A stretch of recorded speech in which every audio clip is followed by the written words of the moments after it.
To my Bagish education.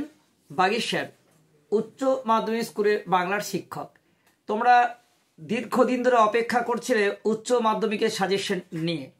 তা আজকে উচ্চ মাধ্যমিক বাংলার সাজেশন নিয়ে তোমাদের হাজির হয়েছি।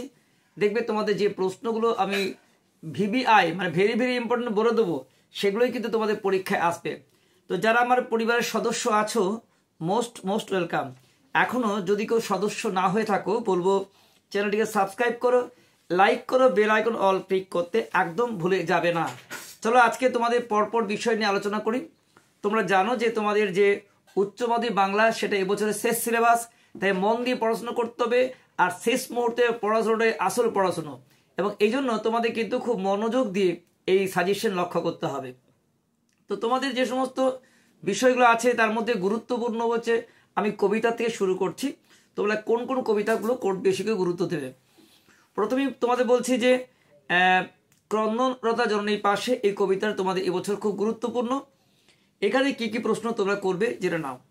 প্রথমে এখান থেকে যে প্রশ্নটি সবচেয়ে গুরুত্বপূর্ণ সেটি হচ্ছে, আমি তা পারি না, কবি কি পারেন না?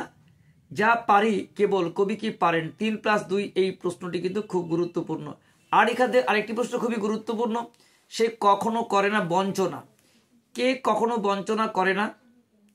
কবি কিভাবে সেই ভাবনায় উপনীত হয়েছেন? 1+4 এই দুটি প্রশ্ন কিন্তু তোমাদের এই অবশ্যই একটা প্রশ্ন সম্ভাব্য এই দুটি প্রশ্নের মধ্যে। কাজে এই প্রশ্নগুলি তোমরা ভালো করে করো ক্রন্দনরতা জননীর পাশে। আর এই কবিতাটা থেকে প্রশ্ন এ কারণে গুরুত্বপূর্ণ, এটা 2024-এ কিন্তু আসেনি, তাই আমি মনে করি 2025-এ এখান থেকে তোমাদের প্রশ্ন আসবে। আর এই দুটো প্রশ্ন করলেই একটা কমন পেতে চলেছ। এই দুটো প্রশ্ন ভালো করো, তাহলে কিন্তু পরীক্ষায় তোমরা কমন পেয়ে যাবে। আবার বলছি প্রশ্ন দুটো, একটা হচ্ছে যে তোমাদের ফার্স্ট কোশ্চেন, আমি তা পারি না, কবি কি পারেন না? আর যা পারেন কবি কি পারেন? 3+2। অথবা আরেকটি প্রশ্ন, সে কখনো করে না বঞ্চনা। কে কখনো বঞ্চনা করে না? কবি কিভাবে সেই ভাবনায় উপনীত হয়েছেন? এই দুটি প্রশ্ন তোমরা ভালো করে করবে ক্রন্দনরতা জননীর পাশে কবিতা থেকে।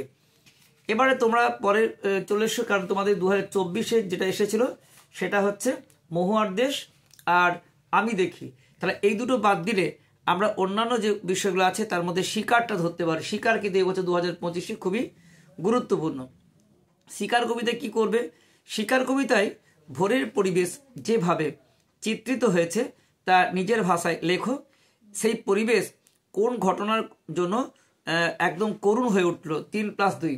আর স্পেসিফিক বলে রাখছি, তোমাদের যদি উত্তরে কোনো প্রয়োজন হয় তাহলে আমাদের যে টেলিগ্রাম চ্যানেল আছে ডেসক্রিপশন বক্সে দেওয়া আছে t.me/bagish education, আমি অবশ্যই তোমাদের নোটস দিয়েও সাহায্য করব সম্পূর্ণ বিনামূল্যে পরীক্ষা শেষ মুহূর্তে।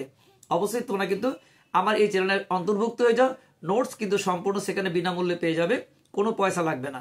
শুধু তোমরা আমাদের গ্রুপে আসতে হবে, কারণ ইউটিউবের প্ল্যাটফর্মে এগুলো দেওয়া সম্ভব নয়। তো সাজেশনটুকু আমরা বলছি যে সেটা হচ্ছে তোমাদের যে এখান থেকে এই কোশ্চেনটা ভালো করে করো। এই ভোরের জন্য অপেক্ষা করছিলাম, কে অপেক্ষা করছিলেন, আর তার পরিণতি কি হয়েছিল? এটা কিন্তু খুব খুব ইম্পর্টেন্ট, ভালো করে করে রাখো। এখান থেকে তোমাদের শিকার থেকে তোমাদের এই প্রশ্নটা ভালো করছো। আর তোমাদের ভোর থেকে একটা প্রশ্ন আসেই, যে কোনো ভোর, এই প্রশ্নটা ছাড়া আবার দেখবে ওই এসেছে, সে ভোরের আলোয় নেমে, হ্যাঁ সে ভোরের বর্ণনা দাও, সেই ভোরের আলো নেমে আসার কি কি ঘটলো, এই ভোর দিয়ে একটা প্রশ্ন ইম্পর্টেন্ট। বা শিকার কবিতায় ভোরের পরিবেশ যেভাবে চিত্রিত হয়েছে নিজের ভাষায় লিখো, সেই পরিবেশ কোন ঘটনায় করুণ হয়েছে। এই সব প্রশ্নগুলোতে একটাই উত্তর, তোমরা কিন্তু একগাদা প্রশ্ন করে ভারাক্রান্ত হতে যেও না, ভোর থেকে একটাই উত্তর হবে।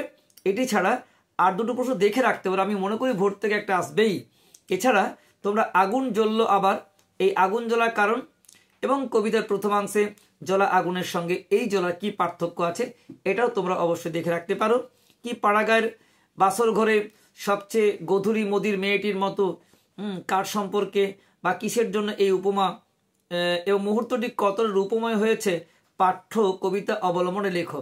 এই তিনটে প্রশ্নের মধ্যে কিন্তু তোমরা ভালো করে ভোরের দৃশ্যটা করো, আমি মনে করি প্রশ্ন তোমরা কমন পাবে। তাহলে শিকার কবিতা এবং তোমাদের এই ক্রন্দনরতা জননীর পাশের মধ্যে একটা পরীক্ষা আসছেই। আর দুটো প্রশ্ন কেন বলছি, কবিতা পড়ে গেছে যার জন্য আমি এটা গুরুত্ব দিচ্ছি না। তোমাদের মহুয়ার দেশ বা আমি দেখি কবিতা থেকে তোমরা এই দুটো প্রশ্ন ভালো করে করো, তাহলে কিন্তু তোমাদের কবিতার থেকে প্রশ্ন কমন পেতে কোনো অসুবিধা হবে না। তাহলে ভালো করে এই দুটো কবিতা বললাম লাস্ট মিনিট সাজেশন হিসেবে। এবারে তোমাদের চলে আসছি বাকি বিষয়ের মধ্যে, অর্থাৎ গদ্য বা গল্প। এবারে গল্প থেকে আসছি। দেখো তোমাদের জানো 3টে গল্প আছে, নিশ্চয়ই টেস্ট পরীক্ষা দিয়েছো তোমরা। সেই গল্পগুলোর মধ্যে কি কি আছে? কে বাঁচাই কে বাঁচে, ভাত এবং ভারতবর্ষ। এই 3টে গল্পের মধ্যে তোমাদের 2টো গল্প থাকে, একটা লিখতে হয়। তা আমি তোমাদের সাজেস্ট করব ভারতবর্ষ গল্পটা করার জন্য। এখান থেকে তোমরা প্রশ্ন পাবেই, কারণ 2024-এ আমি মন থেকে বলছি না, স্ক্যান করে দেখো 2024-এ এখান থেকে কোনো প্রশ্ন আসেইনি।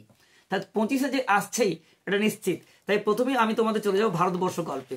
আমি তোমাদের যে সাজেশন দিচ্ছি এটা সায়েন্টিফিক সাজেশন, তার জন্য কমন পেতে তোমরা বাধ্য কিন্তু।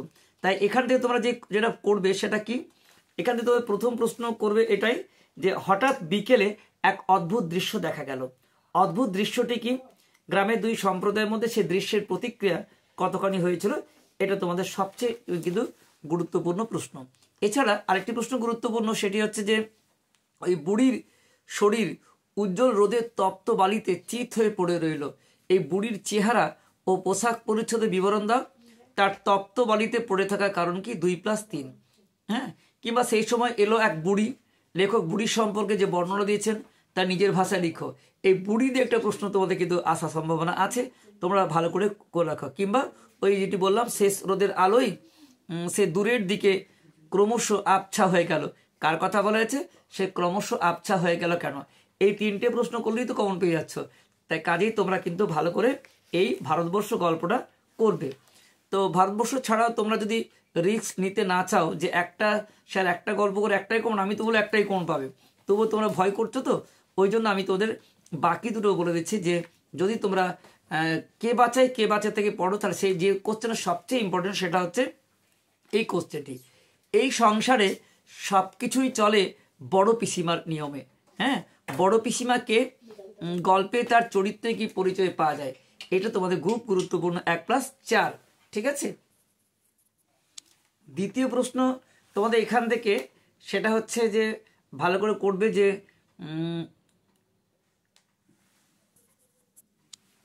আর যদি করে রাখতে চাও তাহলে তোমাদের এগুলো করতে পারো যে ভুরি ভোজনটা অন্যায়, কিন্তু না খেয়ে মরাটা উচিত নয় ভাই।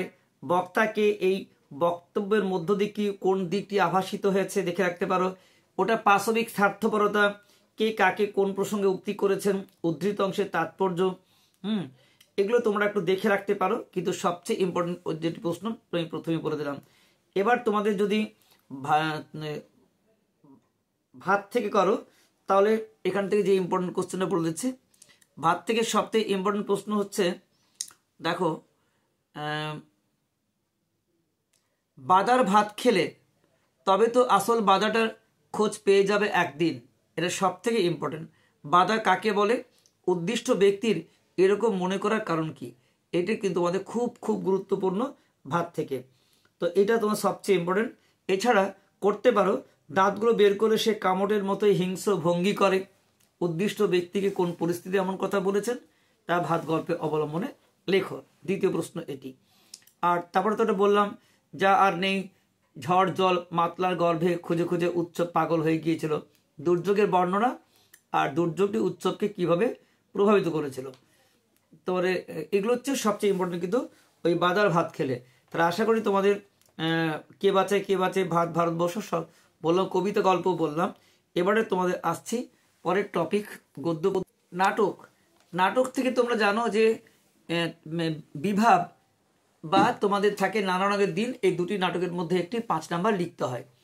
তো এখান থেকে তোমরা যে প্রশ্নগুলো করবে ভালো করে সেটা হচ্ছে এটাই। প্রথমে যে বিভাব নাটকের অর্থ কি, বিভাব নাটকটির নামকরণ কতখানি, তাৎপর্য আলোচনা করো, এটা খুব গুরুত্বপূর্ণ তোমাদের কাছে। কিংবা আমাদের মনে হয় এর নাম হওয়া উচিত অভাব নাটক। অভাব চিত্র বিভাব নাটকে কিভাবে প্রকাশ পেয়েছে তা লিখো, এটা ইম্পর্টেন্ট আছে। ভালো করে এটা কিন্তু করবে, তোমাদের পরীক্ষা আসার সম্ভাবনা প্রবল। আর তাদের অভিনয় দেখে আইজেনস্টাইন সাহেব অত্যন্ত উচ্ছ্বসিত হয়ে অনেক কথা লিখেছেন। আইজেনস্টাইন সাহেবকে তিনি কাদের অভিনয় দেখে উচ্ছ্বসিত হয়েছিলেন, আর সেই অভিনয় দেখে তিনি কি লিখেছিলেন। নম্বরে ভাগ 1-1-3, ঠিক আছে। এইটাও তোমাদের কাছে ইম্পর্টেন্ট বেশি। আর তোমাদের যদি করতে চাও তাহলে এখান থেকে হয়তো জীবন কোথায়, কে কাকে বলেছেন, বক্তার জীবনকে কোথায় খুঁজে পাওয়া যাবে বলে মনে করেছেন? এই প্রশ্নগুলি তোমার ইম্পর্টেন্ট কি থেকে? বিভাব। আর যদি এখান থেকে তোমরা নানারকম দিন করতে চাও অর দিয়ে, তাহলে এখান থেকে সবচেয়ে ইম্পর্টেন্ট প্রশ্ন হচ্ছে এটাই যে নানারকম দিন নাটকের সূচনায় মঞ্চসজ্জার যে বিবরণ আছে তা নিজের ভাষায় লেখো এবং নাটকটির নামকরণ। এছাড়া এটা একাঙ্কিকা নাটক হিসেবে কতখানি সার্থক, নাটকটির নামকরণের সার্থকতা করে রাখবে, বড় প্রশ্ন। এই যে লাইন তুলে প্রশ্ন হচ্ছে প্রাক্তন অভিনেতা রজনী চাটুর্যের প্রতিভার অপমৃত্যুর করুণ সংবাদ কে বলেছেন? এই অপমৃত্যু কিভাবে ঘটেছিল? 1+4। ঠিক আছে, এটিও তোমাদের কাছে ইম্পর্টেন্ট। আর লাইন তুলে করতে পারো, জানো কালীনাথ একটা মেয়ে, এই মেয়েটির বর্ণনা যেভাবে বক্তা কালীনাথকে দিয়েছেন তার সংক্ষিপ্ত পরিচয় দাও। রজনীর জীবনে এই মেয়েটির প্রভাব কতখানি? 2+3। বা ঘুরিয়ে একটি প্রশ্ন আসতে পারে, আমি রোজ লুকিয়ে লুকিয়ে গ্রিন রুমে ঘুমোই চাটুর্য মশাই, কেউ জানে না। কোন নাটকের অংশ? বক্তাকে। তিনি কেন গ্রিন রুমে ঘুমন? 1-1-3। এগুলো ভালো করে করছো। তোমাদের নাটকও বলে দিলাম, বিভাব অথবা নানারঙের দিন। 5 নম্বর একটি। এবার তোমরা যদি আন্তর্জাতিক কবিতা বা ভারতীয় গল্প থেকে একটা প্রশ্ন করতে হয়, তোমরা জানো আন্তর্জাতিক কবিতা তোমাদের যেটা আছে, হ্যাঁ, এবং গল্প আছে অলৌকিক। আর এখানে যে পড়তে জানে এমন মজুরে প্রশ্ন, এই কবিতাটি আন্তর্জাতিক কবিতা। আন্তর্জাতিক কবিতার সঙ্গে গল্প অর আছে, হ্যাঁ। তো পড়তে জানে এমন মজুরে প্রশ্ন কবিতা অথবা অলৌকিক, এই দুটোর থেকে তোমাদের একটা প্রশ্ন লিখতে হয় 5 নম্বরে। তো অলৌকিকটা গল্প সহজ আছে, এখান থেকে করলে তোমরা যে প্রশ্ন করবে সেটা হচ্ছে এটা। ফার্স্ট ইম্পর্টেন্ট হচ্ছে যেটাই, ঝড়ের বেগে ছুটে আসা ট্রেন থামানো গেল, পাথরের চাই থামানো যাবে না কেন? ট্রেন থামানোর দরকার হয়েছিল কেন? ট্রেন কিভাবে থামানো হয়েছিল? 1+4। এটা খুব ইম্পর্টেন্ট, ফার্স্ট ইম্পর্টেন্ট, এটা করছো। তারপরে দ্বিতীয় ইম্পর্টেন্ট প্রশ্ন হচ্ছে এটাই যে অবাক বিহল বসে আছি, মুখে কথা নেই। মুখে কথা নেই কেন? এটিও ইম্পর্টেন্ট তোমার। আর তার চেয়ে ইম্পর্টেন্ট, হঠাৎ মর্দানার শিষ্য মর্দানার জল তেষ্টা পেল, তেষ্টা মেটানোর জন্য মর্দানাকে কি করতে হয়েছিল? তার তেষ্টা শেষ পর্যন্ত মিটলো কিভাবে? 1+4। আর তারপরে এটাকে ভগবানের অভিপ্রায় বলেই মেনে নাও। কোন প্রসঙ্গে কে এই মন্তব্যটি করেছিলেন? বক্তার এই মন্তব্যে কি কোনো কাজ হয়েছিল? এই বিষয়ে বক্তাকে এবারে কি ভূমিকা নিতে হয়েছিল? এটা নম্বরটা খুব ভাঙা থাকবে, 1-1-1-2 এরকম। আচ্ছা, তাহলে এই কটা তোমাদের ইম্পর্টেন্ট হচ্ছে কি থেকে? তোমাদের ওই গল্প অলৌকিক থেকে। এর সঙ্গে তোমাদের আন্তর্জাতিক কবিতা কি আছে বলো তো? পড়তে জানে এমন মজুরি প্রশ্ন কি করবে? প্রথমেই ইম্পর্টেন্ট বলছি তোমাদের কাছে এটি যে জয় তোরণে ঠাসা মোহনীয় রোম, কথাটির ব্যাখ্যা এবং প্রসঙ্গ 1+4। দ্বিতীয় প্রশ্ন হচ্ছে যে কে আবার গড়ে তুলল এতবার, কি গড়ে তোলার কথা বলা হয়েছে? এই গল্পের মাধ্যমে কবি কি বলতে চেয়েছেন? তৃতীয় প্রশ্ন, স্পেনের ফিলিপ দিয়ে একটা প্রশ্ন আসতে পারে যে স্পেনের ফিলিপ খুব কেঁদেছিল, আর কেউ কাঁদেনি। উদ্ধৃতির যে কবিতার অন্তর্গত সেই কবিতা আর কোন শাসকের নাম আছে? ফিলিপ কেঁদেছিলেন কেন? আর কেউ কাঁদেনি কেন? বলতে বক্তা কি বলতে চেয়েছেন? 2-1-2। কিংবা ঘুরিয়ে আসতে পারে, স্পেনের ফিলিপ কেঁদেছিল খুব, আর কেউ কাঁদেনি, উদ্ধৃতাংশটি কোন কবিতার অন্তর্গত, সেই কবিতার কেন কেঁদেছিল, এরকম ঘুরিয়ে আসতে একই উত্তর হবে। সবচেয়ে ইম্পর্টেন্ট এবার বলবো, এই কবিতার থেকে ভারত জয় করেছিল তরুণ Alexander, VVVI, very very important. তাহলে এই যে প্রশ্নটি, ভারত জয় করেছে তরুণ আলেকজান্ডার, একলাই নাকি? আলেকজান্ডার কে ছিলেন? একলাই নাকি বলতে কবি কি বুঝিয়েছেন? 1+4। এটা ভালো করে করবে। পরের প্রশ্ন হচ্ছে দেখো, সেই সন্ধ্যায় কোথায় গেল রাজমিস্ত্রিরা? রাজমিস্ত্রিরা কি নির্মাণ করেছিলেন? এই প্রশ্নের মাধ্যমে বক্তা কি বলতে চেয়েছেন? পরের প্রশ্ন, পাতাই পাতাই জয় ভোজ উৎসব বানাতো কারা? তো এখানে পাতাই পাতায় কাদের জয় লেখা ছিল? জয় উৎসব ভোজ বানাতো বলতে কবি কিসের কথা বলেছেন? ইম্পর্টেন্ট। বইয়ে লেখে রাজার নাম, রাজারা কি পাথর ঘাড়ে করে বয়ে আনতো?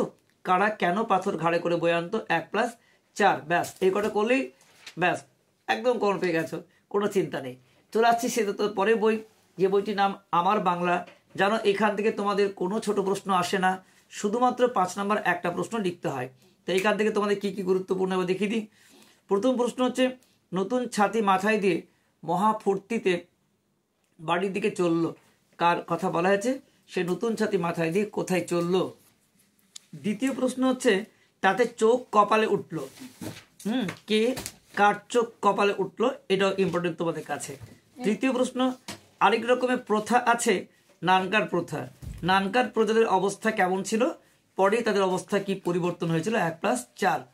আচ্ছা, তারপরে দেখো যেটা গুরুত্বপূর্ণ, যে জেলখানার পাহাড়ের 3 তলা সমান একটা হাঁটুর উপর কোন জেলখানা, সেখানে সাধারণ কয়েদিদের উপর কি রকম অত্যাচার করা হতো, 1+4। কি মেঘের গায়ে জেলখানা অবলম্বনে সাধুচরণ ও মুস্তাফার জীবন কাহিনী লিখো, 3+2। খুব ইম্পর্টেন্ট এটা কিন্তু। আর গাঁয়ের লোকে ঠাট্টা করে বলে চোট্টা সাধুর ছেলে হবে নিঘাত বিশ্বে ঢাকাত। সাধুকে মেঘের গায়ে জেলখানার রচনাংশে সাধুচরণের পরিচয় নিজের ভাষায় লেখো। এই কটা তোমাদের কাছে ইম্পর্টেন্ট হলো কি থেকে না, আমার বাংলা থেকে। এই কটা খুব গুরুত্বপূর্ণ, ভালো করে পড়ো। আচ্ছা, আরেকটি প্রশ্ন উপর থেকে বলি, সেটা হচ্ছে কলে কলকাতা। হঠাৎ এমনি খেপে উঠলো কলে কলকাতা। কলে কলকাতা খেপে ওঠার বলতে কি বোঝানো হয়েছে, কলকাতা খেপে ওঠার ফল কি হয়েছিল। আর শেষ প্রশ্ন বলি, আমার মনের মধ্যে গুনগুনি উঠলো মায়ের কাছে শেখা গান। মায়ের কাছে শেখা গানটি কি, কোন প্রসঙ্গে এ উক্তি করেছেন। এই দুটো প্রশ্ন তোমরা কলে কলকাতায় করবে, ব্যাস, তাহলেই তোমরা আমার বাংলা থেকে অবশ্যই কমন পেয়ে যাচ্ছ। পরে চলে আসি তোমাদের একদম ধারাবাহিক বলছি, ভাষা। শেষ পর্যায়ে চলে এসেছি ভাষা। ভাষা থেকে তোমাদের অনেক প্রশ্ন কঠিন লাগে জানি, তার জন্য খুব বেছে বেছে কয়েকটা প্রশ্ন বলবো যেগুলো তোমরা কমন পাবে। ভাষা থেকে একটি প্রশ্ন লিখতে হয়। সবচেয়ে ইম্পর্টেন্ট, সবচেয়ে সহজ প্রশ্ন হলো গঠনগত দিক থেকে বাক্য ক প্রকার, যে কোনো এক প্রকারের উদাহরণ সহ আলোচনা করো, 2+3। সরল জটিল যৌগিক যে কোনো একটা বাক্য লিখলেই হয়ে যাবে। ভীষণ সহজ উত্তর, আমি এটা নিয়ে আলোচনা করেছি, আবার করব, সবচেয়ে সহজ উত্তর। দ্বিতীয় ইম্পর্টেন্ট প্রশ্ন হচ্ছে যে বাক্যের বিভিন্ন জোট সম্পর্কে আলোচনা করো। তৃতীয় প্রশ্ন, অব্যবহিত উপাদান তত্ত্ব বলতে কি বোঝো, এই তত্ত্বের সীমাবদ্ধতাগুলি আলোচনা করো। 4 নম্বর ইম্পর্টেন্ট প্রশ্ন, যে ফলিত ভাষা বিজ্ঞানে বিভিন্ন শাখাগুলির উল্লেখ করে যে কোনো একটি শাখার আলোচনা করো। 5 নম্বর ইম্পর্টেন্ট প্রশ্ন হচ্ছে তোমাদের যুক্তধ্বনি বা গুচ্ছধ্বনি নিয়ে তোমার প্রশ্ন একটা আসতে পারে। 6 নম্বর আছে ধ্বনিমূল ও সহধ্বনির উদাহরণ দিয়ে বুঝিয়ে দাও। আর 7 নম্বর ইম্পর্টেন্ট প্রশ্ন, বিভাজ্য ধ্বনি কাকে বলে, 2টি বিভাজ্য ধ্বনি পরিচয় দাও, 1-2। আর লাস্ট 8 নম্বর প্রশ্ন কি, অবিভাজ্য ধ্বনি কাকে বলে, 2টি অবিভাজ্য ধ্বনি পরিচয় দাও। এর মধ্যে সব থেকে ইম্পর্টেন্ট, তোমার অবশ্যই আবার বলছি, যে তোমরা যদি এই অব্যবহিত উপাদান তত্ত্ব করো আর বাক্যের গঠনগত ক প্রকার করো, একটা প্রশ্ন কমন পেয়ে যাবে। তবে এই 8টি প্রশ্ন করলে তোমাদের কোনো রিস্ক থাকছে না, তোমরা নির্দ্বিধায় ভালো করে পরীক্ষা দিতে পারবে ভাষা থেকে। তার খুব কম প্রশ্ন তোমাদের বললাম, কারণ ভাষা তোমাদের কঠিন লাগে। আর ভাষার নোট কিন্তু টু দি পয়েন্ট উত্তর হওয়া দরকার। এজন্য বাগি স্যার আছে, তোমাদের কোনো চিন্তা নেই। তোমরা শুধুমাত্র আমার যে চ্যানেলটি আছে টেলিগ্রাম চ্যানেল, সেখানে এসে ক্লিক করে সদস্য হয়ে যাও, দেখবে আমি তোমার ডিমান্ড করো নোটস তোমাদের পাঠিয়ে দেবো, যেটা পড়লে তোমরা 100% ফুল মার্কস পাবে। চলো এবার নেক্সট চলে আসে বিষয়, সেটি হচ্ছে সাহিত্যের ইতিহাস। তোমরা জানো সাহিত্যের ইতিহাস থেকে প্রচুর প্রশ্ন আছে, কিন্তু তোমরা যদি সবগুলোই ঠিক করে পড়তে যাও শেষ করতে পারবে না। তাই বেছে বেছে করতে হবে। গান আছে, তোমাদের কবিতা আছে, নাটক আছে, প্রবন্ধ আছে, ছোট গল্প আছে, ছড়া আছে, সিনেমা আছে, এতগুলো করবে কি করে। তার জন্য বেছে বেছে তোমাদের কয়েকটা প্রশ্ন বলেছে, এগুলো জোর দিয়ে রাখো। প্রথমে আসে গান থেকে, তোমাদের বাংলার 2টি লোকসঙ্গীতের ধারার নাম, যে কোনো একটি ধারার পরিচয় দাও। বাংলা ব্যান্ডের গান সম্পর্কে আলোচনা করো, খুব ইম্পর্টেন্ট। আর তাছাড়া বাংলা গানের ধারায় অতুল প্রসাদ সেনের অবদান। এছাড়া বাংলা গান নিয়ে আর বেশি বলবো না, কারণ তোমাদের বাংলা সাহিত্যের প্রচুর প্রচুর বড় সিলেবাস আছে। তোমরা এই কটা প্রশ্ন খুব ভালো করে করো, তাহলে কিন্তু তোমাদের কোনো সমস্যা হবে না। কারণ বাংলা গানের এত প্রশ্ন আছে যে গানই একটা অধ্যায় হয়ে যাবে। তাই গান ছেড়ে তোমরা চলে এসো নেক্সট। বাংলা সিনেমার গান নিয়েও একটা প্রশ্ন হতে পারে, ব্র্যান্ডের গান বা সিনেমা গান, এগুলো আধুনিককালে খুব দিচ্ছে। চলে আসছি তোমাদের বিজ্ঞান। বিজ্ঞান থেকে কি করবে, যে বাঙালি বিজ্ঞান চর্চায় আচার্য জগদীশচন্দ্র বসুর অবদান আলোচনা করো, খুব ইম্পর্টেন্ট। আর বাঙালির রাশি বিজ্ঞানের জনক প্রশান্তচন্দ্র মহলানবিশ, প্রশান্তচন্দ্র মহলানবিশের অবদান আলোচনা করো, এটাও কিন্তু তোমার খুব ইম্পর্টেন্ট, তোমার অবশ্যই বিজ্ঞান থেকে। সিনেমা থেকে ইম্পর্টেন্ট তোমার হচ্ছে বাংলা চিত্রকলার ইতিহাসে রবীন্দ্রনাথ ঠাকুরের অবদান, খুব ইম্পর্টেন্ট, ভালো করে করবে তোমাদের এটা। আর বাংলায় বাংলা সিনেমা তপন সিংহের অবদান, ঠিক আছে। চিত্রকলায় রবীন্দ্রনাথ আর সিনেমাতে তপন সিংহ, ভুল বললাম, চিত্রকলায় রবীন্দ্রনাথ আর সিনেমাতে তপন সিনহা। বা বাংলা চলচ্চিত্রের ধারায় পরিচালক তরুণ মজুমদারের পরিচয়। কি বাংলা চলচ্চিত্রের ধারায় পরিচালক মৃণাল সেনের অবদান আলোচনা করো। কি বাংলা ভাষায় নির্মিত ছোটদের সিনেমা নিয়ে আলোচনা করো। আর এগুলি তোমাদের সিনেমা থেকে ইম্পর্টেন্ট। আর খেলা থেকে ইম্পর্টেন্ট দেখো, দাবা খেলায় খুব ইম্পর্টেন্ট, বাঙালির কৃতিত্বের পরিচয় ইম্পর্টেন্ট। সাঁতারে বাঙালির অবদান আলোচনা করো। তারপরে কলকাতায় বাঙালির প্রচেষ্টায় গড়ে ওঠা প্রথম স্বদেশি সার্কাসের নাম লিখো। সার্কাসে বাঙালির অবদান আলোচনা করো। এটাও তোমাদের কিন্তু ইম্পর্টেন্ট। তো এগুলি করার পর যদি তোমার সময় থাকে করবো বলে মনে করো, তাহলে তোমরা অবশ্যই গান থেকে কিছু প্রশ্ন বাড়াতেই পারো। তাছাড়া তোমরা কিন্তু যেমন বাংলা সঙ্গীতে গায়ক সুরকার হেমন্ত মুখোপাধ্যায় কি মান্না দে, এগুলো তোমরা দেখে রাখতে পারো। কিন্তু আগে তোমাদের যেগুলো বললাম সেগুলো করবে, তারপরে তোমরা এক্সট্রা বাড়তি প্রশ্ন করতে যাবে। ঠিক আছে? বাংলা গানের ধারো রজনীকান্ত সেন কি কাজী নজরুল ইসলাম, এগুলো করতে পারো এক্সট্রা কোশ্চেন হিসেবে। চলচ্চিত্রে সত্যজিৎ রায়, পটশিল্প বলতে কি বোঝো, এই ধারার পরিচয়। চিকিৎসা বিজ্ঞানে বিধানচন্দ্র রায় কি নীলরতন সরকার, বাঙালি ক্রীড়াতে তোমার সৃষ্টি কিভাবে হয়েছিল, ফুটবলের ইতিহাস, এগুলো তোমরা ভালো করলে আর তোমাদের কোনো ঝুঁকি থাকছে না। তাহলে তোমাদের সব বলে দিলাম। এবার শেষ প্রশ্ন তোমরা জানো, তাহলে 5 নম্বরে 8টা প্রশ্ন নিশ্চয়ই বুঝতে পেরে গেছো যে তোমাদের বাংলা গল্প থেকে একটা, পদ্য থেকে একটা, আন্তর্জাতিক কবিতা ও গল্প থেকে একটা, সাহিত্য ইতিহাস 2টো, ভাষা থেকে একটা, এবং শেষে তোমাদের যেটা হবে সেটা হচ্ছে 10 নম্বর প্রশ্ন। 8 5 40, 5 নম্বর 8টা প্রশ্ন হয়ে গেল। এবার প্রবন্ধ থেকে তোমাদের একটি 10 নম্বর প্রশ্ন লিখতে হবে, তাহলেই তোমাদের সিলেবাস কাভার। তো সেখানে তোমাদের কি করতে হবে দেখো, 4 ধরনের তোমাদের প্রবন্ধের বিষয় থাকে আনসিন। একটা মানস মানচিত্র, একটা তোমাদের ভূমিকা থেকে পূর্ণাঙ্গ প্রবন্ধ রচনা, বিতর্কের পক্ষে বিপক্ষে যুক্তি, আর জীবনীমূলক রচনা। এইগুলো লিখলেই তোমাদের কিন্তু একদম সিলেবাস শেষ। তো সেই জন্য আমরা খুব দ্রুত গতিতে একদম বলে দিচ্ছি তোমাদের কি করবে। এটা যদি তোমরা জীবনীমূলক রচনা করো, তাহলে আমি প্রথমেই সাজেস্ট করব জীবনানন্দ দাশ করো, খুব ইম্পর্টেন্ট। ঈশ্বরচন্দ্র বিদ্যাসাগর করো, ভগিনী নিবেদিতা করো, ঠিক আছে, স্বামী বিবেকানন্দ করো, এগুলো প্রত্যেকটা ইম্পর্টেন্ট। ঈশ্বরচন্দ্র বিদ্যাসাগর, স্বামী বিবেকানন্দ, ঠিক আছে, তোমাদের জীবনানন্দ দাশ, রবীন্দ্রনাথ, এগুলো এবং ভগিনী নিবেদিতা, এগুলো করলেই তোমরা আশা করি জীবনীমূলক রচনা কমন পেয়ে যাচ্ছ। যদি বিতর্ক তোমরা করো, তাহলে ইম্পর্টেন্ট একটা বলে রাখি যে আধুনিক জীবনে বৃদ্ধাশ্রম অপরিহার্য, কি বিজ্ঞাপনী প্রচার মানুষকে বোকা বানানোর কৌশল, কিংবা পরীক্ষায় প্রাপ্ত নম্বর সাফল্যের একমাত্র মাপকাঠি নয়, কিংবা আরেকটি বলছি শিক্ষা প্রতিষ্ঠান রাজনীতি বর্জন করা উচিত। এই 4টার মধ্যে একটা পাওয়ার সম্ভাবনা বিতর্ক থেকে। আবার বলছি কি একে হচ্ছে তোমার আধুনিক জীবনের বৃদ্ধাবাস, 2 হচ্ছে পরীক্ষায় প্রাপ্ত নম্বর, 3 হচ্ছে তোমার ওই শিক্ষা প্রতিষ্ঠান রাজনীতি বর্জন করা উচিত, ঠিক আছে। আর এইগুলো করলেই তোমরা কিন্তু খুব কমন পেয়ে যাবে।